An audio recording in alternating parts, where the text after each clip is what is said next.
And most of the assets in the world are non-fungible. Your house is non-fungible. Your car is semi-fungible. There is a lot of cars like yours, but in the same time, they're all a little bit different.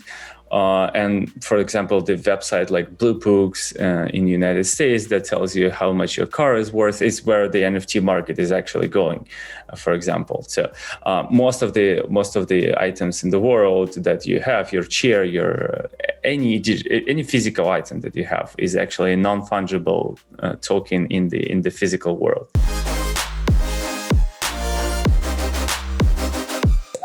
This is Alex Cleanthus, and today we're talking with Alex Salnikov, co-founder and head of product at Rarible, which is one of the biggest NFT marketplaces on the planet. Today we'll be going very deep into NFTs, including what they are, how they work, their different applications, and where they're going in the future.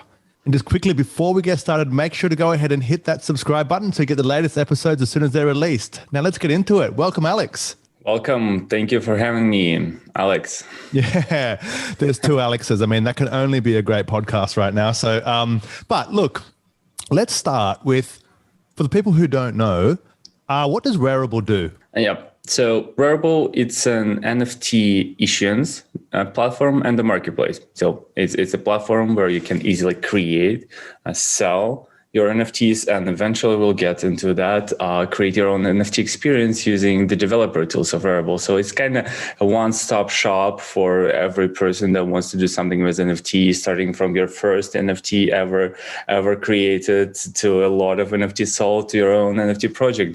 That's by the way, the usual path of people who start doing that. Yeah, awesome. And like NFTs they're blowing up right now, right? They're everywhere. Everyone is doing it. I think even like Gary Vee is saying it's web 4.0, 3.0, 4.0. I forget which one it is now, but it's like the future of the digital industry, right? Now, how did you get the idea for it? Because it seems like, you've hit some pretty good timing, but from, like I read through the research that you've started in the blockchain industry back in 2013. Is that right? Yeah, that's more or less the time. 12, 13 are the time when they started to dive. Yeah. So what was the journey from there to launching an NFT marketplace, and like how did you just kind of hit the right timing? I think it's hard to tell, but let me try to get you to the story. In 2012 or maybe even 2011, I met several entrepreneurial friends. We started to circulate ideas, and they were like, "Bitcoin is crazy," and I was like, "What's that?" And I read one or two articles before, but when I started to hang out with the guys, I read the Bitcoin white paper, and it was the fully immersive experience, in depth, explaining what the blockchain is, why it works, why it's powerful, what stands behind it. And for me, as a technical person, that was like that was a revelation. As soon as I loaded up that information in my mind, there was an understanding. Okay, that should work. And people in 2011, they're like, okay, this is the future. Everybody's going to use Bitcoins. Countries are going to use Bitcoins. Companies are going to put Bitcoin on the balance sheet. We're all going to transact in Bitcoin in the supermarket. And I was like, okay, might be not, but the mere idea of like, let's try to create a new financial system. It was like how could you start working on something else when somebody offers you to try to rebuild the financial system? Like, what can be better? No, I tried, and with the friends, we've built like multiple projects. At first, they were mostly technical, financial. Like, what should you do? Oh, of course, let's try and sell Bitcoin, right? It's obvious, right? And you couldn't do much except for that. So like exchanges, trading robots, I think everybody should build an exchange once in their life, the centralized exchange. You learn the full stack. You learn how people behave. You learn tech. You learn blockchain, how to like have confirmations weighted and stuff like that. And you learn legal. You learn finance. You learn marketing because you need users. So we're doing that. And eventually, over the course of these years, we had like more and more people onboarded to crypto. In 2011, it was basically whoever you met, they didn't know what that is. So I needed to explain what it is, why it's cool, and like slowly we onboarded more and more people into that. So like some design friends of ours and technical. I think people who lived with me in apartment are all done some blockchain work, and at some point. That was a wild ride. And 2017, obviously, a boom of blockchain, creating more and more tokens. Everybody was doing that. That was cool. And then there was an aggressive crypto winter when everyone started to go low and thinking, well, maybe that wasn't a good idea to do so. And the sentiment was really bad. I remember going to San Francisco Blockchain Week in 2019, and the sentiment was low. So long story short, in 2017 was a lot of noise on the market, and I started to pay less attention to news because it was hard to tell. But in 2018, I subscribed to a bunch of newsletters. Shout out to all the great guys, Bankless, Week in Ethereum, ETH all sorts of great newsletters. I subscribed to them and started to listen to the market. And I had an understanding somewhere on the back of my mind that, okay, probably the space is more ready to the consumer now. It's not as crazy as it was before. I can at least explain that to my friends. And okay, what does the consumer want? And somebody told me this feedback that all the projects that we were building are so complex and difficult to use. And I was like, maybe it's time to do something fun for the soul, something engaging, emotional, something that would just put the joy in your heart when you use it. And we sort of brainstormed with the team. We met with Alexei, the CEO, in 2017, and that was summer 2019. We sit and brainstorm like, okay, well, we should do something. We should do something cool. And the NFT was always on the radar since 2017. Since CryptoKitties, everyone knew about NFTs, and I think we all came together, and there was a shared understanding. We had a head of design who's working now at Rarible in this like first brainstorm. He's very much into visual language and all sorts of visuals. That's why like Rarible is so intuitive and visual. We had a CTO.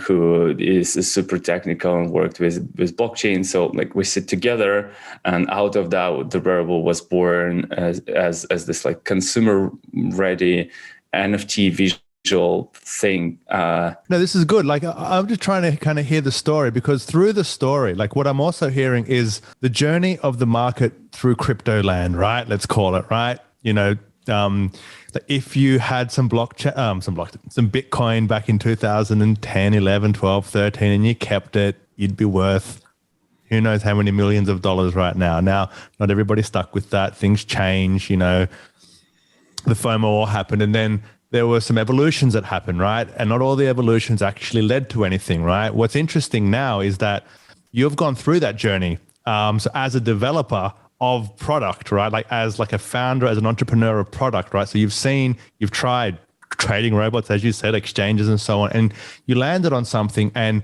your team actually just made the right gamble, right?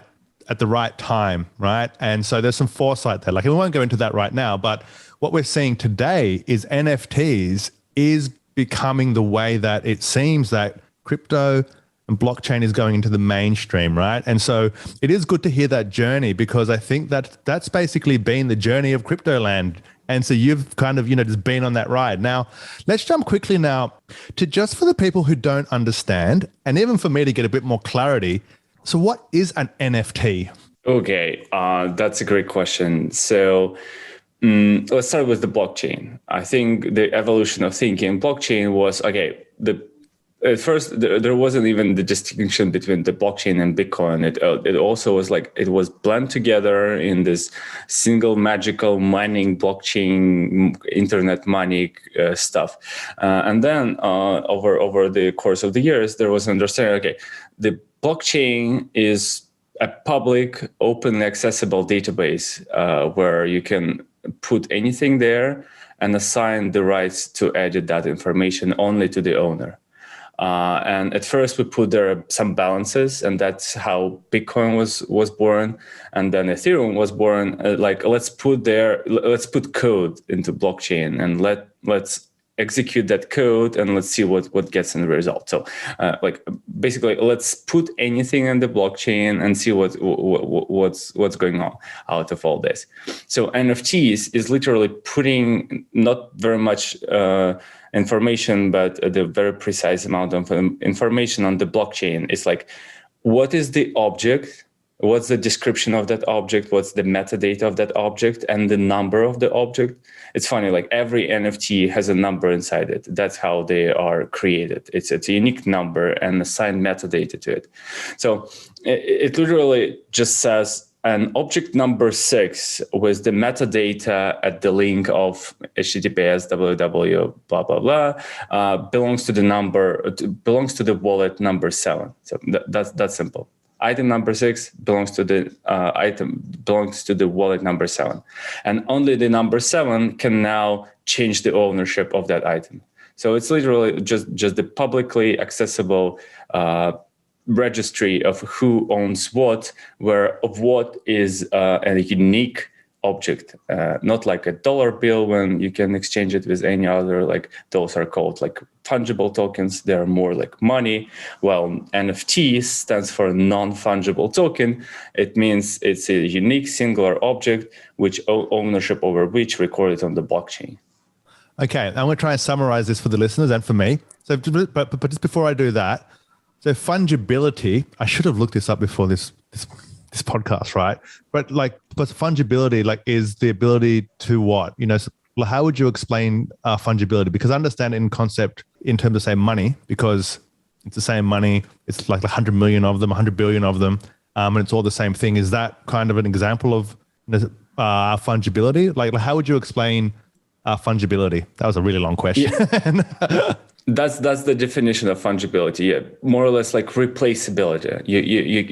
That means that something is not unique; it can be replaced with something else. Got it. Cool. So a non-fungible token is something that is a non-replaceable, and the token part is because it's connected to the blockchain, right, through a smart contract. Is that right? Anything, yeah. The concept of a token basically means a thing. And the concept of the token on the blockchain, there are several types of tokens. And more or less what that means is something that you can own, something that you can transfer the ownership of to another person, and something that can be like checked on your wallet. It's more or less the combination of properties of a token. It's something. It's like the token that you put in the metro. I know if you're familiar with. Yeah. No, for sure. I mean, I'm that old now that I remember putting tokens in Met. But like these days, it's all like there's apps now. You just put an app and you just kind of hit a few buttons. But look, I do remember tokens. But look, this is really good just for the people that have heard the word NFT. They know it's on the blockchain. They don't understand what fungibility is and kind of how tokens work. So this is a really good summary. So, and it is connected to a digital item. Is that correct? Like it's got to be digital, or can it be physical?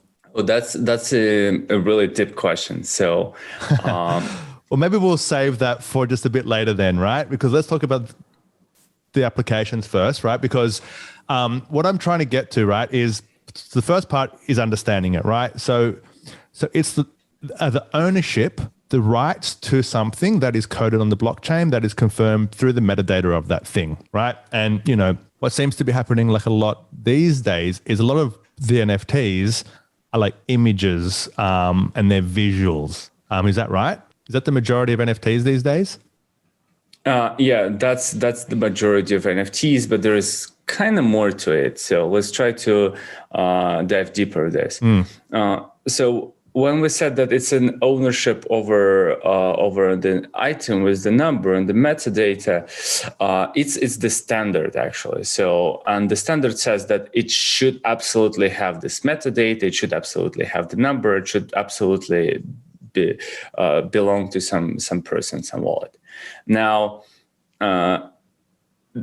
that's only the part of the NFT. So basically, going from there, any creator of the NFT can extend the functionality of that standard. So let's say, in addition to the number and the description, let's put some more information on the blockchain.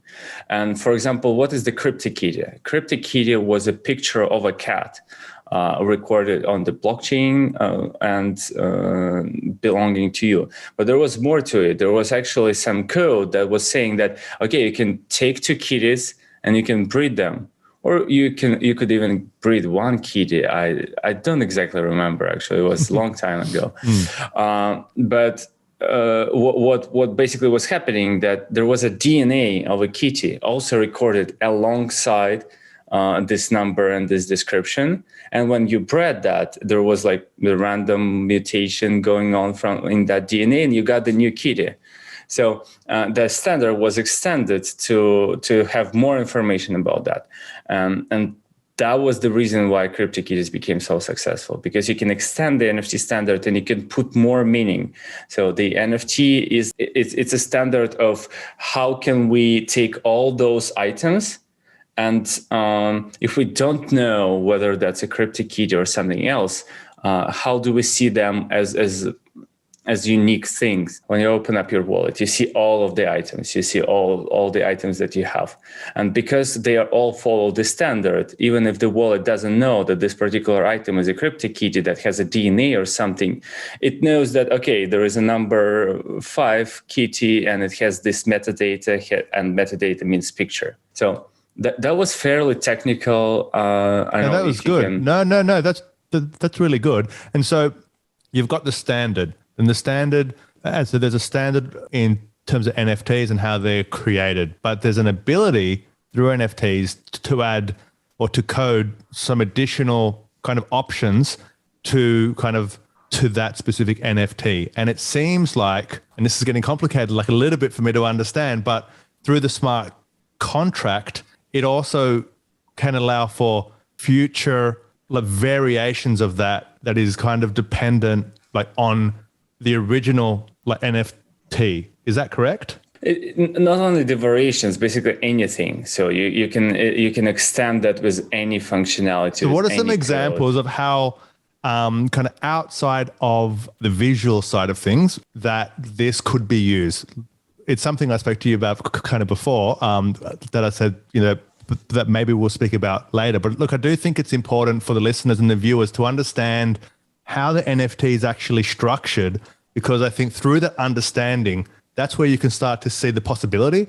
I think at the moment, it's just this word with everyone kind of trying to sell it, and it's majority celebrities, and everyone just converting their Bitcoin and transferring it over to celebrities and hoping that goes up. But I think there's a lot of applications for how this can actually be used in business. So just for the listeners, I know it's getting technical, but through this discussion, my aim is to get everyone on this podcast to really understand and to see the value. So let's go a bit deeper now, right? What are some other ways that it can be used kind of outside of just the visuals? Let's go straight into the dip. So visuals are easy, right? Yeah.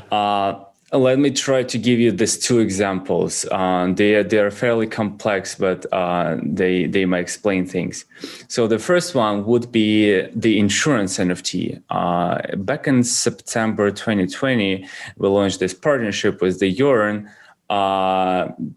When the Yorn came up with insurance NFTs. What that was, you could go to the website and you can buy an insurance that protects you from the smart contract faults. For example, you have $2 million locked in some smart contract, like let's say it's an exchange or it's a deposit that earns some yield, and the smart contract, it can have an error in it, and somebody can like hack that and drain some money. So there is a company that provides an insurance over that situation, and you could buy an insurance. Now, when you bought an insurance, they give you an NFT. That was an NFT laying in your wallet saying it's an insurance number 251. And the metadata was just simple. It was just a picture of a shield, let's say, right? And the real meaning was that you can take that NFT, and in the event of the smart contract hack, you could go to the insurance smart contract, another smart contract, present that NFT that your wallet has it, and say, okay, I have that NFT. It's encoded. It has this number. It has this metadata, but also it has the information about the insurance amount, about the insurance end date. And this insurance smart contract was checking, okay, if that's a valid insurance policy, okay, that is a valid insurance policy. Let me pay you some money. So in reality, and you can start to understand that this number and the metadata is more like a standard as how can you display an NFT.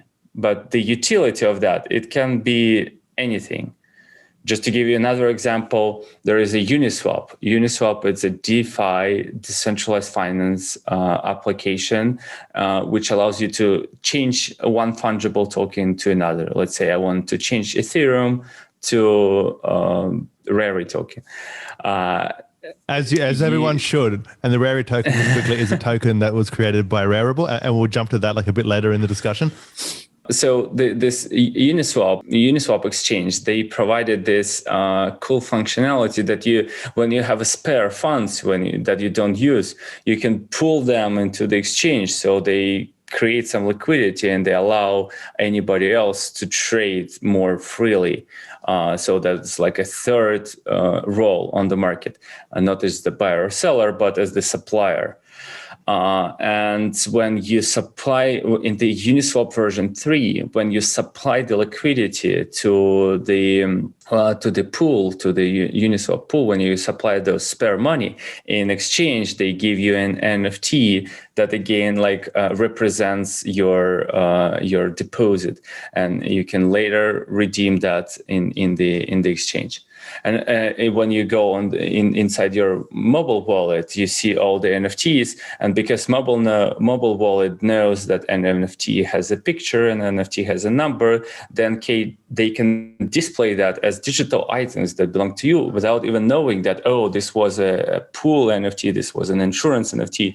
And they can display that in a standard way. It's just like a card, an item. Got it. So I want to give an example, see if I got it right. So I can deposit some of my crypto and to get the yield back from that, right? Just through somewhere like the Uniswaps of the world, right? And so they'll give me an NFT, right? Just to confirm that deposit. Then I can go to an insurance company and I can get like an NFT to insure that NFT, right? And so now there's an NFT insuring another NFT, and now we're starting to see how it seems to be really taking the functionality of the blockchain, especially with smart contracts, and really creating like a business environment that a consumer can use, right? And I think now, because there are so many people in the world that have wallets, I think look, for better or worse, in the crypto winters and the crypto summers and all the journeys and the ups and downs, everyone has a wallet now, pretty much, right? Like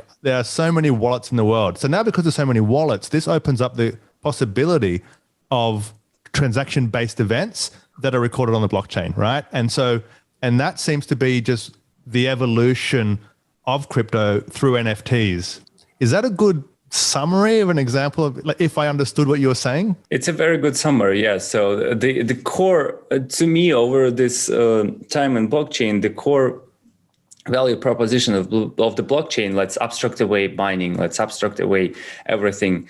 I think one of the realization that they had is just, let's give everyone a digital signature. What the wallet effectively is just a digital signature. And then let's start to use those digital signatures on all sorts of transactional data. Okay, I want to pay my friend $5 and I put my digital signature in it. And then we created a blockchain, and blockchain is just a database that actually stores these digital signatures for everyone. And now everyone can go to this database and say, oh, there is the person that wants to to pay another person $5, and they put a digital signature on it. So that they confirm that they want to do it. And now, okay, a lot of people have digital signatures and they can do all sorts of transactions. And let's just, so it's just automated processes, automated financial processes is the core proposition. That's really interesting. Now, I think that's a really good understanding of, like, pretty high level understanding. Like, it can get very technical, I can see that. But it's a very good kind of understanding of how NFTs work. Now, why do you think there's been such a gold rush for sites like Rarible, that have all, like, the visual NFTs, the simple ones that we spoke about at the very beginning? It's a picture with some metadata and some other information that goes on the blockchain, right? Why are they so popular right now? What, in your opinion, is causing this massive, I don't know, it's like a gold rush, it feels like again. It's like the beginning of Bitcoin in 2016, 17, right? It feels like that again. Like what's happening that's causing this at the moment? It's a very, very good and deep question. So I think what is happening, put simply, is an innovation, something that was never here. Let's try to distill that into the several points. The first one is like, I recently tweeted that out, and it was received very well by the community, that Bitcoin is digital gold and NFTs are digital diamonds. And I think that explains the concept really well. So we all got used to this narrative that Bitcoin is digital gold. It's all the same properties, some scarce item, some scarce resource that everybody can mine and use. And NFTs are the same scarce resource, but each of them is unique. You can't have any more of those.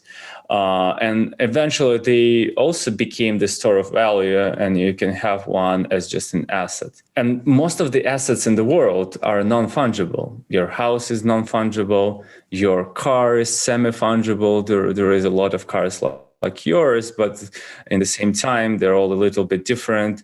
And for example, the website like Blue Books in the United States that tells you how much your car is worth is where the NFT market is actually going, for example. So most of the items in the world that you have, your chair, any physical item that you have is actually a non-fungible token in the physical world.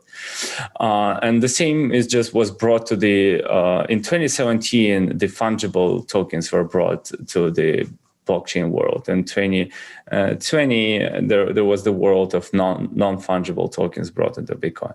Now, a lot of things, not to Bitcoin, but to crypto, a lot of things actually happened to make that true. And that was the part of the journey in 2018 of researching this space. So in 2018 already, every major wallet had this tab inside it that was called collectibles. And they all integrated that standard. And like the Trust wallet, the MetaMask wallet, the Rainbow wallet, all of the wallets, they already integrated the standard. There was a wallet that allows you to the Fortmatic wallet, for example, allows you to create a wallet without remembering these 12 words and being self-custody. So a lot of infrastructure was built, a lot of on-ramps, like Wire, when you can just Apple Pay $500 to your wallet without ever touching anything else. Just go to the Rainbow wallet, put add cash, double tap on the Apple Pay, and that's it. So a lot of infrastructure was built. The standard was built. The wallets adopted the standard, basically the infrastructure, the tech that allowed NFTs to be born was there. A lot of hard work by a lot of developers. And then the 2020 and 2021 was the exploration of use cases. Okay, let's try to do something with it. And some people understand that it's a valuable thing. A lot of people earn some money, and now, okay, it's a gold rush because everybody now wants to make money, and the real innovation is just behind all that. Yeah, sure. And there are a lot, like quite a lot of NFTs that are being traded on Rarible, right?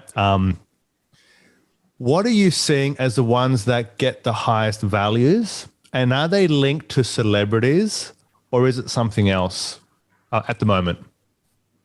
At the moment, yeah, it's a very, very good question. So 2020 was a lot about crypto art.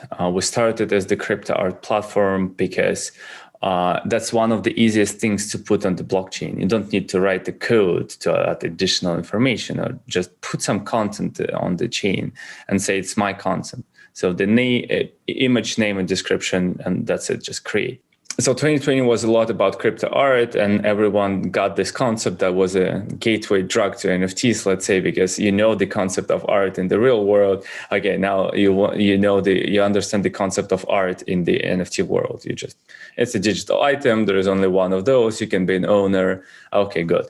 Then 2021 is all about communities. It's all about the super popular trend was called PFP, the profile picture NFT, and I actually found this to be very descriptive of how the NFTs actually work. So whenever somebody asks me like what's an NFT and why everybody buys an NFTs, I try to put the person in the context by doing this. I open up my Twitter feed and just scroll through the Twitter feed, and I say, okay, this person has a $100,000 avatar originally from 4 years ago and is known as a CryptoPunk.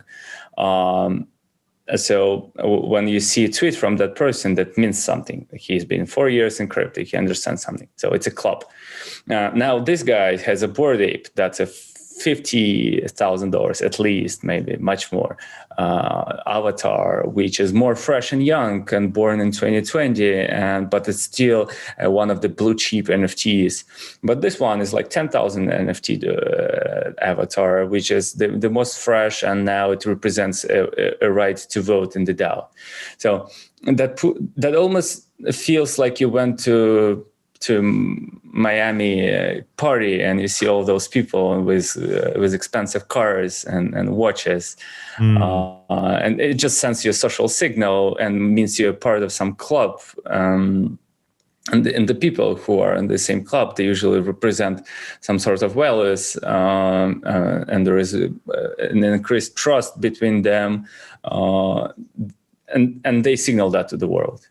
Those NFTs tend to have the highest values these days.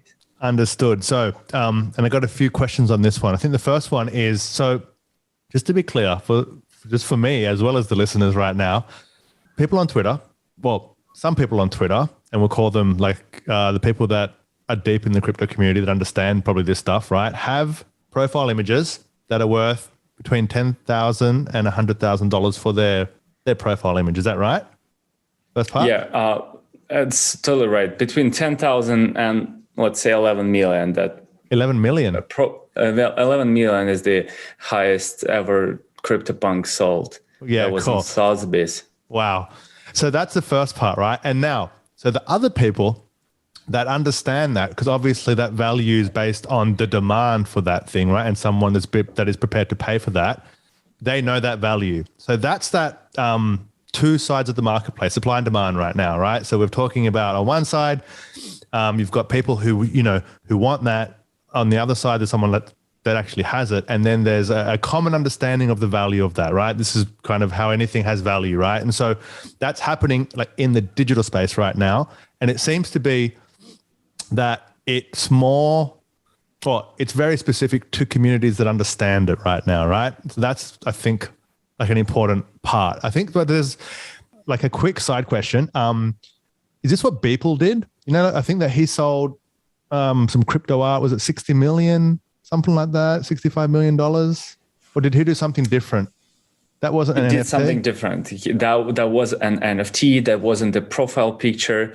So that NFT was called 5,000. And the people is famous for what people is famous for is at some point he said, okay, I'm the digital artist and I'm gonna have this challenge of creating a new digital art piece every day.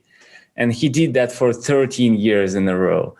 Every day putting a new digital item, digital art piece on his like Instagram and Twitter. He's got like millions of followers for that. He's got an incredible fan base, an incredible amount of work done.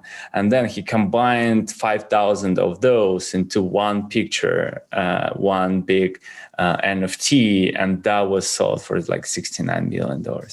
Okay, and so cool. What's good, because to the people who are not across this, it just seems like there was some artist who just put up something and he made 69 million. But the story behind that is it's 13 years of him posting something every day, and it's a combination of that. So it's literally 13 years of his life, right? And he had a community of people who actually liked him, right? Now this takes me back to the first conversation, and thanks for that quick sidebar. For everyone else now, for the mainstream who may not really understand crypto punks and what the value is, but everyone's now starting to play. Like I don't know how many people I've spoken to in the last 2 months. I just bought an NFT. I don't know what it is, but I just bought one, and and everyone is purchasing them, right? What do you predict that the next evolution of the valuation of NFTs is going to be based on? Because it seems like the CryptoPunk side of things, and there's certain kind of communities that are very kind of like insular. So if you're outside of that space, it doesn't make any sense to you, right? But there's certain areas like art, which is kind of a bit more open, right? So where do you predict that the value of NFTs is going to be the greatest in the future, for the newbie investors and for people that are probably already a bit more experienced? What do you think? It's a very, very good question as well. So I think I often have these thoughts being that in a space so abstract, it's literally numbers, non-existing things sold for non-existing money somewhere on the internet. Sometimes I feel so detached from the real world, like literally just floating in some outer space there. And almost in that abstract world, almost anything you can abstract it away. Okay, let's blockchain is database. Here's the database. So what you cannot abstract away is just the people. So basically NFT represents a community of people. Usually it's a project that is started by somebody. There is a team or there is an individual creator who is really great, and there is a community of people around him. And more or less what these people put into the meaning of NFT will be the value of that. So if you want to carefully assess the NFT, just look at the people who own it and look at what are they doing. If that's a lot of people who just bought it and are doing nothing, it's not going to be an actually good NFT for you as an asset. So this Bored Apes, the phenomenon of Bored Apes, it's actually very much this can be described by the initial amount of by the initial group of people who got them. So there is a Pranksy who is anonymous NFT overlord. It might be he or she. Nobody knows who that person is. Well, somebody probably knows, but not me. He minted a lot of supply of Bored Apes, and then he sold a lot of those to basically his friends in the NFT community. And this was this very strong people who've been long time in the NFT space, and they all came together and put a lot of energy into promoting that. If you went to the NFT NYC just 20 days ago in the beginning of November in New York, you could see Bored Apes printed all over the city, the banners on the taxi, on the Times Square, graffitis. It became a cultural moment, and all was like eventually done by the people who are behind that NFT. And now the NFT is evolving into even more formal version of that. This group of people can even create the royalty stream of their NFTs and to put that into the common wallet, into the treasury, and to collectively decide how we're going to spend that. So, for example, they can put, like, let's say, from every Bored Ape NFT sale, we take 5%, we put that in our common wallet, and we spend that on marketing to put more values into Bored Apes. So NFTs evolve into community creation tools. The people behind NFTs are those who do work, and because of that work and that value, it gets accrued to the NFTs. You want to look at the people. You want to look at the people who are great, who you can trust, who are cool. And my general prediction is that we will have more and more values built into the NFTs. We started with this simple crypto art concept because that's one of the most easiest one to grasp. And now we're going deep. Okay, this NFT means I can have insurance. This NFT means I can have an item in the metaverse. I can own the land. I can be a part of the community and really vote somewhere on chain my preference over how should we do something. So this layer of what NFT is as a standard, the number, the metadata becomes, it has the constant width, and the depth of what's behind is getting like just bigger and bigger and bigger. Got it. So it does require supply and demand, but supply and demand in the NFT space is an interesting concept because it is it's really hard to make any statements to summarize it because it depends, but it's something which is, it's a want, right? It's something that people just want. It's not something that they often need for their lives, right? There's some examples with the insurance and so on, but for example, of the art, right? That's an example where it's something that because people all say this is worth that much money, it's worth that much money, right? You can't eat it, you can't drink it, you can't go, you can't live in it. It's just like it has a value, just like art does, right? And so it feels like if you are looking to invest in NFTs, you need to look at communities that are very engaged, that are very passionate. They will spend their money on that above food, right? Like they love that much. And that's how the value will go up. Is that a good way to think about it? Like in terms of like if you're investing, like trying to understand the macro level? At the macro level, yes. It's all about people. It's all about the work actually done by the people. So the work might be marketing or communications or coding. That can be key. NFT can be key to something. It's quite a literal analogy to the physical items. When you go to the store and you buy a knife, it's something that you can live without, but it also can interact with other items in the real world. You can take your knife and you can slice a bread with it because there are some physical properties of that. So it's quite literal analogy in the digital world. You can take an NFT, you can live without it, and you can go to another NFT. You can do something with two NFTs. Bored Apes at some point created a serum that allows you to mutate your ape and create a mutant ape. And now you've got another NFT. So it doesn't have there's no limit. Floor. There's no limit, is there? There's no, and this is what's so interesting. It's pure creativity now that is led through community engagement. But let's just quickly touch, and I think we can only touch on it, right? The metaverse, right? Now, it seems that NFTs are going to be a really kind of integral part of the metaverse. I heard that Nike is creating some NFTs just for their shoes or something, right? And, there's other fashion brands like Dolce & Gabbana that like are running ads like inside of the metaverse, right? I'm assuming that is paid through some type of smart contract or so on, right? So with the growth of the metaverse and the fact that Facebook has now changed their name to Meta, it seems like putting any kind of investment like into things that can be used like within the metaverse is going to be a good kind of idea, but that's just a pure assumption. And I'd love to know your thoughts on that. We touched on a very important and big topic, I think. So metaverse,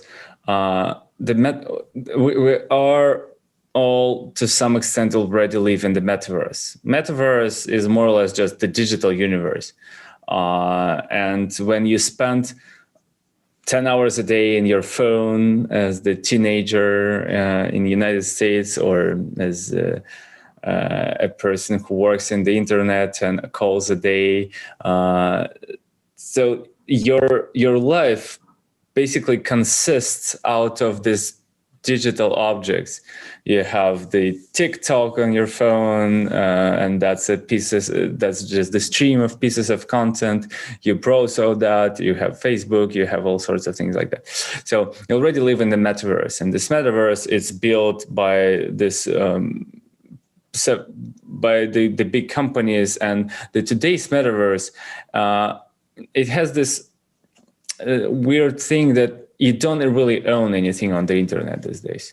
Everything is being custodied for you by some companies, and this is okay. What's not okay is more or less that you don't have a choice to change anything. You can't just like take all your content and put it in your pocket and go away to another platform. They're kind of protective, and everybody can understand that. So the metaverse that everybody talks now, and in the blockchain and Web3 space, it's the metaverse built on another principles of being self-sovereign, almost as a government. You own your data, you own your items, you own your money, you own your NFTs, you own everything digital, on your digital identity. It's only yours, and nobody can take that away unless that's specifically stated in a smart contract, and everyone can check what's stated in a smart contract and say, okay, we're okay with that. So NFT is just. And the core difference is that the system is open, like the physical world. If you have something in the physical world that is yours, you can literally like hold it in your hand. It's a sovereign thing. Like if you don't like, you can say, I won't give it to anyone. I can protect that with the force, with my brain, with all of that. So now you have the same properties and the digital space. It's something that you can protect no matter what. And NFT, you said about NFTs that can be used in the metaverse as a good NFTs, and yes, those will be the good NFTs. I think the only thing you need to pay attention to is the fact that the metaverse works differently, and there is less scarcity. So in the physical world, if you buy a piece of land, there's no more land in New York. In the metaverse, there can be created much more items, a lot of land. You can teleport between stations. That kind of breaks the notion of centrality. You can be everywhere. So the land in the metaverse is less scarce. The items, you can always create a lot more new items in the metaverse. So you want to look for things that are scarce. And that's why, like I said about the communities, and that's what really scarce, the brain power behind this, the people who are behind this, because otherwise you can replicate a lot of stuff, even though they're non-fungible, but you can just create more and more new things. I did see on Rarible that there was some digital land for sale, $25,000 or something like that, right? Where was that land actually just going to be placed? Or, so what's the land that's for sale? Like, is that within a specific kind of app? Is it within a specific area? So where is the digital land at the moment? Okay, so there are the digital land. The important digital land is the land that has traffic through it, basically. So it should be in a game that people play, that people visit, and the more people visit your land, the better that is. Again, scarce resource, just people attention. We're getting back to this all the time. And the most popular things right now in the metaverse are like several games. The most popular probably is Decentraland. Sandbox is very popular these days. So Decentraland, it's a browser game where Rarible has an office where it can be exhibit some crypto art NFTs, where all sorts of other people have office. I think even they recently even told that there is a country that opens up an embassy there. It's totally crazy. That's awesome. The Sandbox, the Crypto Voxel, one of the earliest ones, which is like kind of pixelated as for like Minecraft. There is a Somnium Space VR, one of the most advanced probably from the gameplay perspective. In the VR, you can go into the club and there will be a dome with some music playing inside. So those like Decentraland, Sandbox, Somnium Space, just Crypto Voxel, those are the things to look at. There is a lot of them. Yeah, and so again, and this is for the listeners and for the viewers, is that people and attention is the key point here for the future of the NFT value. There's people who want it, and if there's attention of those people, that's what's going to drive the demand because of the scarce resource that it is, right? And be careful of the metaverse that has unlimited places where they can just create land, because that land is not going to be worth a lot. It's just unlimited, right? So it's the scarcity that's important, but also on the scarcity plus the people and attention. And that's going to be really cool. Now let's just jump quickly to cool. How do I create like an NFT? Because I know that you can create one through Rarible, right? And I think it's not too difficult. So can you quickly explain how someone can create a simple NFT, like a visual one? Of course. So in 2017, the only way to create NFTs was, okay, I need to write a smart contract to code that database to say, okay, this will thing that will be representing this, and to deploy that. So you need some developer power to create an NFT. And most of the people were just creating the forks of CryptoKitties, the copies of that. So when we came to the space, there was like a question like, why is it so hard to create NFTs? Isn't it should be easier? And there were a couple platforms that allowed you to do so, but most of them were kind of permissioned. You needed to fill out the form, wait for 3 months until you got the permission to create NFTs, and then start to create them. And coming from this Web3 background that we had, the permissionless approach is what we all have in mind. Like, why don't we allow anybody to create NFTs? Just with your wallet, we just written the piece of software that basically does it for you. It deploys your own NFT to the Ethereum that belongs to you from your wallet, and it's just a tool. We don't like, it's not our NFT, it's your NFT. It gets created directly in your wallet. And this tool is fairly simple. So the first version of that was, okay, let's put in a picture, the name and description, and the create button, and the connect wallet button. You connect your wallet, you fill out that, and you hit create, you pay some gas prices, and that item gets created. Now, since then, we went much further. We created unlockable NFTs. You could put inside the NFT arbitrary content. You can now create NFTs for free, even without the gas price. The gas price will be paid only when it's sold. We put multiple editions. You can create 100 NFTs of the same, but only 100. It will say that there is only 100, things like that. You can put royalties. It's a cool concept of NFTs that like every subsequent sale of that NFT will get some percentage of that to the initial owner. But still, it's just the form. You go to the website, you connect your wallet, or you create a new wallet, you fill out the form, you hit the create button, and don't even need money for gas prices to create it. And you hit create, and that's it. You now have an NFT. And now it's actually listed on the Rarible marketplace, and someone can come to buy it. And once they buy it, it transitions the ownership to their specific wallet, and it codes it on the blockchain through a smart contract, right? Yes. Yeah, I'm getting it. I'm getting it. Cool. Okay. So for the things which are uploaded, does it have to be the digital art, or can it be a sketch, or so what are the things that are happening like these days with what's being created? You can upload either a JPEG or an MP3 or the video MP4. These days, also the 3D files and some programmable JavaScript code can be put as NFT. So that's the basic primitives of what you can put as a digital content inside. And then the creativity is just the sky is the limit for you. What can that be? It can be a badge.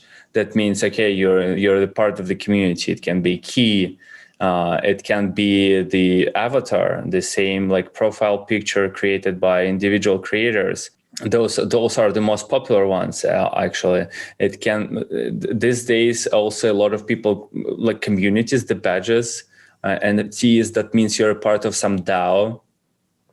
Are super popular these days. Yeah. Okay. And the visual is the representation of the meaning you put inside it. Again, it's not only a piece of content. And there is a lot of celebrities just that put a piece of content inside the NFT and sell it right away. And that's what is the shallow part that everyone like listens and hears about NFTs. But there's a deep side too. And the deep side, which you explained through CryptoKitties, which I didn't understand before, that it actually had some DNA and they can actually start, I was about to say to procreate, but to great. Yeah, right. And so if a company or if a business is looking to maybe create like an NFT like the insurance one, right? That's not done through a similar platform, right? That requires some form of a developer to actually code it. Is that right? Exactly right. Yeah. So the platform, it allows you to create more or less standard NFTs that has a metadata to it, like pictures, images. If you want to add more features to the NFT, what you do is you need to describe how this works. You need to literally write in the smart contract, if there is a feature like that, if the NFT is golden, that means X, you can deposit that and do something. So, and that description of what it can do, it needs to be coded in the smart contract language, Solidity or any other blockchain language. And you need a developer who will do that. Got it. Okay. And that's the part, right? And so for the businesses that are wanting to create some NFTs to actually support the community, you're going to have to go find some really smart developers. Now they're scarce. There's a scarce resource. Some blockchain developers that are good, that haven't got like their own startup, right? So that's cool. But I think, so let's talk quickly, and this will be the final point, right? The future of Rarible, so where you're going to be taking the platform and why you created the token that's being traded across all the exchanges. Okay, the future of Rarible, a great question, not a simple one. Let's try to unpack this. So we started with like create your NFT, and this was really great. Viral, a lot of crypto art adopted the platform, and then we really put down on the marketplace part. So we added all sorts of trading mechanics, the auctions, the bidding, offers, leaderboards, popularity contests, all sorts of things like that. And we created the Rari token, which is the governance token, which you can earn while trading on the marketplace. We created that as a liquidity bootstrap mechanism. So at some point there was like a lot of items on Rarible, but not enough of the buyers. So we just started to incentivize directly people who trade on Rarible. And that was a massive success because it distributes the ownership over the future of the platform to the people who are the users of the platform. And the next step we're taking Rarible to is like there are like two paths of development now. The first one is the marketplace development. Like just a couple of days ago, we rolled out the direct messages feature. You can now send the message to the people on Rarible. So the part of the marketplace development will be more like a social. like who are the people you want to buy NFTs from. You follow them whenever your person puts an NFT on sale. It's a part of the community. People are cars, or all sorts of things that I just told kind of go into that direction. So like you want to pay attention to the people. That's why we're developing this marketplace into the social commerce platform. And another big step of the development is the protocol. So we said that if the business wants to create an NFT, they need some developer power. And we've been doing the NFT marketplace for 2 years, and we created a lot of infrastructure. So we took the infrastructure behind the marketplace. It's a set of smart contracts. It's a set of like API on the back end that allows you to understand everything about NFTs, when they were created, how much the user and how many NFTs user owns. So that's an NFT protocol. That's a Rarible protocol. It's a set of developer tools that you can use to create your own NFT application experience or a game.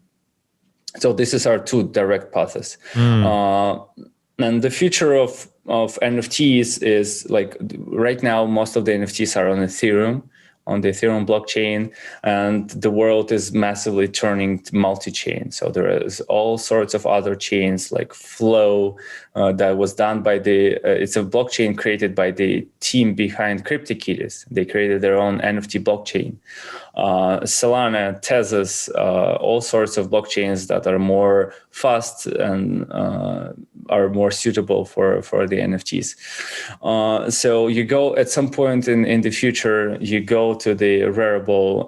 It's multi-chain. It's connected to a lot of blockchains. You don't even know which ones.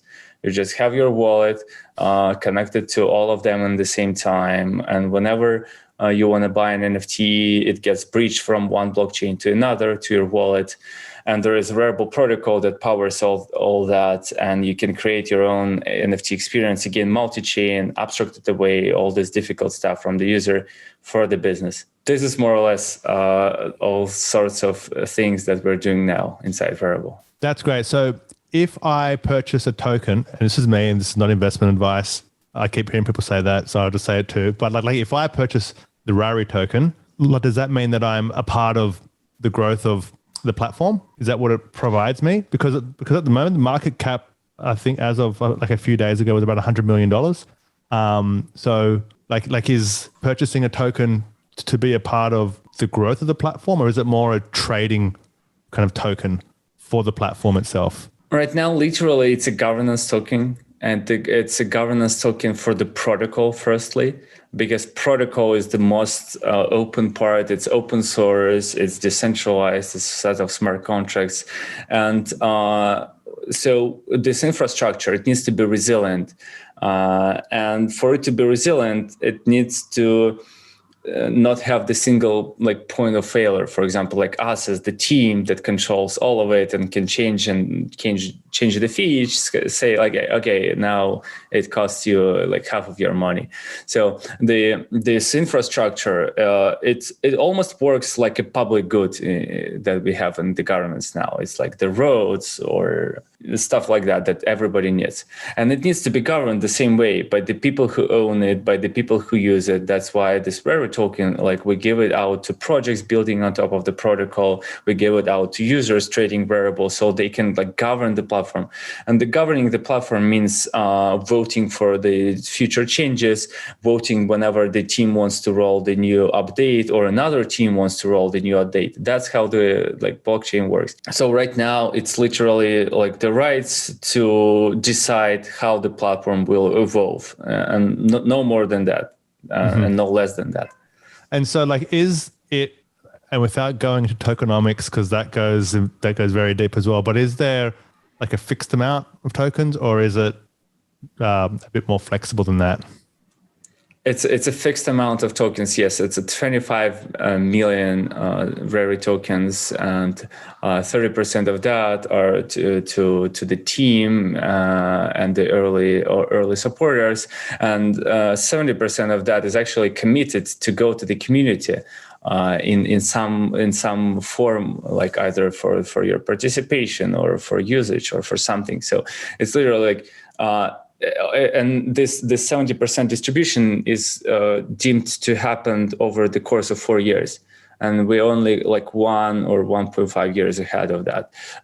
Not ahead, but 1 or 1.5 years into that. Into it, yeah. So there is like more, like 2.5 years more. This is basically means that over when that happens, the platform and the token, the protocol, it's not ours. It's everyone's. And that's the deep goal here.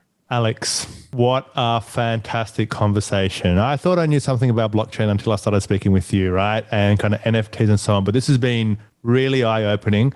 I think for anyone who's listening, they can tell how much you're into the community, like into the spirit of the reason that blockchain was, or that kind of the crypto industry was created. It's really interesting to hear your journey and to see actually how you think about things and how you're actually creating tools to allow kind of the creators and the businesses to actually launch these the NFTs without understanding code, right? And so you're helping to take crypto to the mainstream, and I'm so happy that you've achieved success by just kind of because here's the thing, right?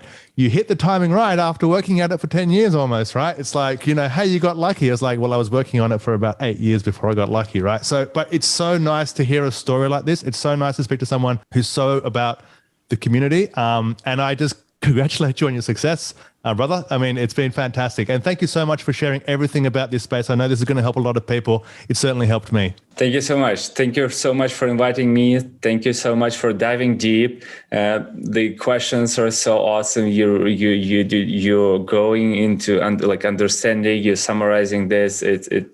I enjoyed it. It's just perfect.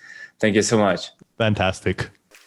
Thanks for listening to the Growth Manifesto podcast. If you enjoyed the episode, please give us a 5-star rating on iTunes. For more episodes, please visit growthmanifesto.com/podcast. And if you need help driving growth for your company, please get in touch with us at webprofits.io.